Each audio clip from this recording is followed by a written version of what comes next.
Bismillahirrahmanirrahim. Assalamualaikum warahmatullahi wabarakatuh. Pada kali ini saya akan membagikan sebuah kisah tentang Abu Al-Ash bin Al-Rabi. Abu Al-Ash berbicara kepadaku dan ia membenarkanku. Ia berjanji kepadaku dan ia menepatinya untukku. Muhammad Rasulullah. Abu Al-Ash bin Al-Rabi adalah seorang dari suku Al-Absyami yang berafiliasi ke suku Quraisy. Dia adalah seorang pemuda yang bagus posturnya dan membuat iri orang yang melihatnya. Kenikmatan hidup telah datang pada dirinya dan ia juga memiliki garis keturunan yang mulia. Maka ia menjadi idola bagi para penunggang kuda bangsa Arab karena ia memiliki semua faktor yang dapat dijadikan kebanggaan dirinya.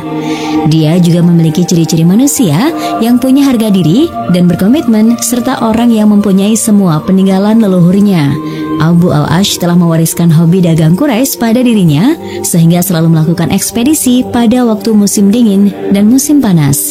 Kafilahnya tidak pernah berhenti melakukan perjalanan pulang pergi Mekah Syam. Kafilah yang ia miliki terdiri dari 100 unta dan 200 orang. Banyak manusia yang menyerahkan harta mereka untuk ia perdagangkan bersama dengan harta yang ia miliki. Mereka begitu percaya kepadanya karena mereka sudah mengetahui kecerdasan, kejujuran dan sifat amanahnya. Bibinya yang bernama Khadijah binti Khuwailid, istri Nabi Muhammad bin Abdullah, menjadikan ia seperti anak sendiri. Khadijah menempatkan Abu Al-Ash di hati dan rumahnya, sebuah tempat yang terhormat yang dipenuhi dengan rasa cinta dan penerimaan. Kecintaan Muhammad bin Abdullah pun kepada Abu Al-Ash tidak kalah dari kecintaan Khadijah kepadanya. Waktu berjalan, tahun demi tahun, menghampiri rumah keluarga Muhammad bin Abdullah. Anak putri tertua beliau yang bernama Zainab sudah beranjak remaja. Ia sudah mekar bak sekuntum bunga yang harum semerbak. Maka banyak sekali para putra pembesar Mekah yang hendak meminangnya. Bagaimana tidak? Padahal Zainab adalah salah seorang putri Quraisy yang berasal dari garis keturunan terpandang. Orang tuanya adalah manusia terhormat dan ia adalah gadis yang paling cerdas dan berakhlak di sana. Akan tetapi, bagaimana mereka dapat meminang Zainab? Sebab mereka terhalang oleh sepupu Zainab sendiri yang bernama Abu Al-Ash bin Al-Rabi yang juga seorang pemuda Mekah. Hanya beberapa tahun setelah Zainab binti Muhammad dinikahkan dengan Abu Al-Ash, maka terbitlah cahaya ilahi yang begitu mulia di dataran Mekah. Dan Allah SWT mengutus nabinya yang bernama Muhammad untuk membawa agama petunjuk dan kebenaran. Allah juga memerintahkan beliau untuk memberikan peringatan kepada keluarganya yang terdekat. Maka mereka yang pertama kali beriman kepada beliau adalah istrinya Khadijah binti Khuwailid, para putrinya bernama Zainab, Ruqayyah, Ummu Kulsum, dan Fatimah. Meskipun pada saat itu Fatimah masih berusia belia, akan tetapi menantu beliau Abu Al-Ash enggan untuk meninggalkan agama leluhurnya dan menolak untuk masuk Islam sebagaimana dilakukan oleh istrinya. Meskipun Abu Al-Ash amat mencintai istrinya dan memberikan seluruh hatinya untuk Zainab. Begitu pertentangan antara Rasulullah SAW dan Quraisy semakin sengit, maka sebagian mereka ada yang berkata, "Payah kalian akan dapat membuat Muhammad galau karena kalian pernah menikahkan putra kalian dengan salah satu putrinya. Kalau kalian kembalikan putri tersebut kepadanya, pasti ia akan kerepotan mengurusi mereka." Maka Quraisy yang lain menjawab, "Alangkah bagusnya pendapatmu." Lalu mereka mendatangi Abu Al-Ash dan berkata kepadanya, "Ceraikan istrimu, wahai Abu Al-Ash, dan pulangkan ia ke rumah orang tuanya. Kami akan menikahkanmu dengan wanita mana saja yang paling cantik dari suku Quraisy." Abu Al-Ash menjawab, "Demi Allah, aku tidak akan menceraikan istriku. Aku tidak mau menikahi semua wanita di dunia ini selain dia." Adapun kedua putri Rasulullah SAW yang lain yang bernama Ruqayyah dan Ummu Kulsum, mereka berdua telah dicerai dan dikembalikan ke rumah orang tuanya. Maka senanglah hati Rasulullah SAW dengan kembalinya kedua putri tadi ke pangkuannya, dan beliau berharap bahwa Abu Al-Ash akan melakukan hal yang sama.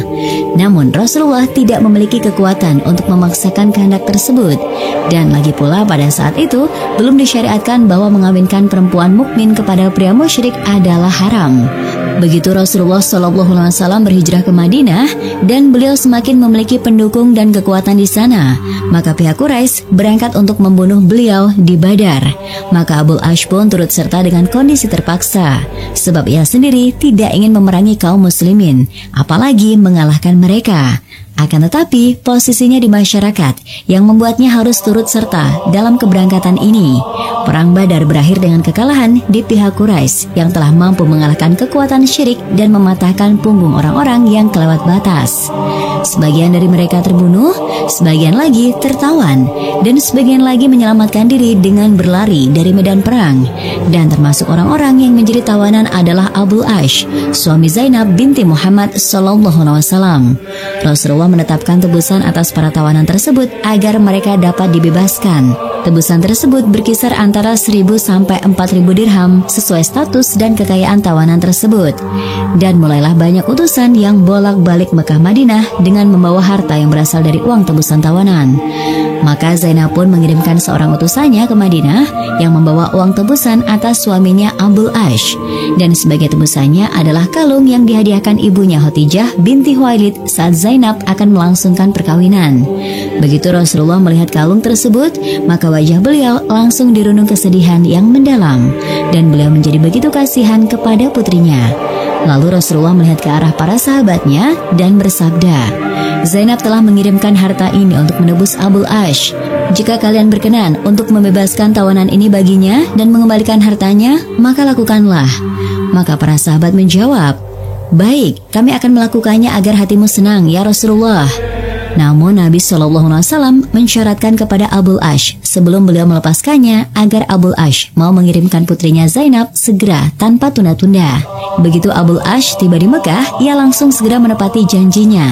Ia langsung memerintahkan istrinya untuk bersiap-siap pergi, dan ia memberitahu Zainab bahwa utusan ayahnya menunggu Zainab tidak jauh dari Mekah. Abul Ash juga menyiapkan bekal dan kendaraan buat Zainab, dan ia mengutus saudaranya yang bernama Amr bin Al-Rabi untuk mendampingi Zainab dan menyerahkannya secara langsung kepada para utusan tadi. Amr bin Rabi sudah menyandangkan busur panahnya, dan ia pun tidak lupa membawa sekantung penuh anak panah, dan ia menempatkan Zainab dalam haudaj. Dan Amr berangkat bersama Zainab dari Mekah dengan terang-terangan di siang hari dan disaksikan oleh para penduduk Quraisy. Maka para penduduk Quraisy pun menjadi berang melihatnya. Mereka pun segera menyusul keduanya sehingga tidak terlalu jauh lagi. Mereka telah membuat Zainab menjadi takut dan cemas. Di saat itu Amr mulai menyiapkan busur panahnya dan menghamburkan anak panahnya di hadapannya. Ia berkata, demi Allah, tidak ada orang yang bisa mendekatinya kecuali akan terkena sebuah anak panah ini di lehernya. Amr adalah seorang pemanah handal yang jarang meleset. Lalu Abu Sufyan bin Harb menghampiri Amr. Abu Sufyan juga menyusul para penduduk Quraisy ini. Abu Sufyan berkata kepadanya, wahai keponakanku, tolong turunkan anak panahmu sehingga kami dapat berbicara kepadamu. Maka Amr pun menurunkan anak panahnya. Abu Sufyan berkata, langkah yang kau tempuh adalah keliru. Engkau telah membawa Zainab pergi secara terang-terangan dan diketahui oleh orang-orang, dan mata kami menyaksikannya. Bangsa Arab semuanya telah mengetahui tentang kekalahan kami di Badar dan apa yang telah kami terima dari ulah ayahnya yang bernama Muhammad. Jika engkau membawa putrinya secara terang-terangan seperti yang engkau lakukan, maka para kabilah yang ada akan menuduh kita sebagai kabilah pengecut, dan mereka akan menyebut kami sebagai orang yang kalah dan pecundang. Bawalah kembali ia pulang, biarkan ia menetap di rumah suaminya dalam beberapa hari, sehingga bila orang-orang sudah mengatakan bahwa kami sudah pulih, maka bawalah ia pergi dengan sembunyi-sembunyi dan antarkanlah dia ke ayahnya, dan kami tidak merasa perlu untuk menahannya. Maka Amr menerima usulan tersebut, dan ia mengembalikan Zainab ke Mekah. Setelah beberapa hari, ia mengajak Zainab berangkat pada suatu malam, dan ia menyerahkan Zainab kepada utusan ayahnya secara langsung, sebagaimana yang telah dipesankan oleh saudaranya. Abul Ash masih tinggal di Mekah setelah berpisah sekian lama dari istrinya. Hingga beberapa saat sebelum terjadinya Fathu Mekah, ia pergi ke Syam dalam sebuah ekspedisi perdagangannya. Begitu ia pulang menuju Mekah, dan saat itu ia membawa rombongannya yang mencapai 100 unta dan para pembantunya yang hampir berjumlah 170 orang. Mereka terhadang oleh sebuah pasukan Rasulullah SAW yang berada di dekat Madinah. Maka pasukan tadi mengambil barang-barang dagangan dan menawan para pembantunya. Akan tetapi Abul Ash berhasil melarikan diri dan tidak ditangkap. Begitu malam sudah semakin gelap, dan Abul Ash pun berlindung dengan kegelapan malam. Ia memasuki Madinah dengan sembunyi-sembunyi dan penuh rasa takut. Ia terus berjalan hingga menemui Zainab. Ia meminta perlindungan kepada Zainab, dan Zainab pun melindunginya. Begitu Rasulullah hendak keluar rumah untuk melakukan sholat fajar dan berdiri tegak di dalam mihrabnya, kemudian beliau mengucapkan takbiratul ihram dan semua orang pun mengikuti ucapan takbir beliau. Maka berteriaklah Zainab dari sofa perempuan sambil berkata, "Wahai manusia, saya adalah Zainab binti Muhammad. Aku telah memberi perlindungan kepada Abul Ash, maka kalian harus memberikan perlindungan baginya."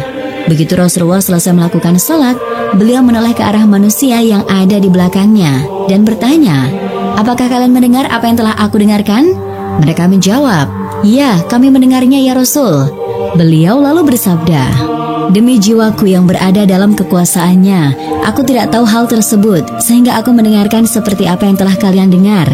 Dan ia telah memberikan perlindungan kepada orang selain muslim."